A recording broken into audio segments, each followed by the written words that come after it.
శుభాకాంక్షలు. వరంగల్ జిల్లా నర్సంపేటలోని 19వ వార్డులో పలు అభివృద్ధి కార్యక్రమాలకు టీపీసీసీ సభ్యుడు పెండెం రామానంద్ శంకుస్థాపన చేశారు. ఈ సందర్భంగా ఆయన మాట్లాడుతూ మాజీ ఎమ్మెల్యే పెద్ది సుదర్శన్ రెడ్డి మీద ఆయన మండిపడ్డారు. కాంగ్రెస్ పార్టీ మీద బురద జల్లే విధానాలు మానుకోకపోతే నర్సంపేటలో తిరగనీయమంటూ హెచ్చరించారు. అభివృద్ధి చేయాలంటే కాంగ్రెస్ పార్టీతోనే సాధ్యమని చెప్పారు. ఇక ఈ కార్యక్రమంలో డాక్టర్ గోపాల్, కాంగ్రెస్ పార్టీ నాయకులు ఎర్ర యాకూబ్ రెడ్డి, బత్తిని రాజేందర్ తదితరులు పాల్గొన్నారు. మా నర్సంపేటలో ఉన్న పట్ట నాయకులు మేము సొంతంగా 1-2 చోట్ల భూములు కొనుక్కునేవే కానీ కబ్జా చేసుకున్నామని చెప్తే బహిరంగ చర్చకు ఎక్కడైనా మేము కూర్చునేదానికి సిద్ధంగా ఉన్నాం.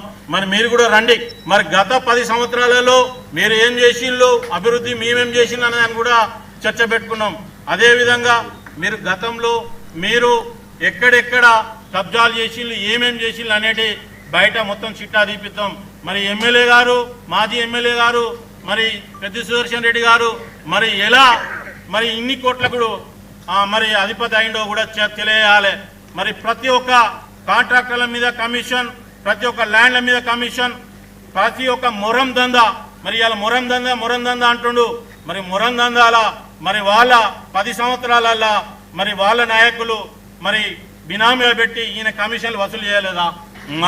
మా నాయకుడు ఏ విధంగా కానీ మరి ఏ గుళ్ళనైనా చూడదాం,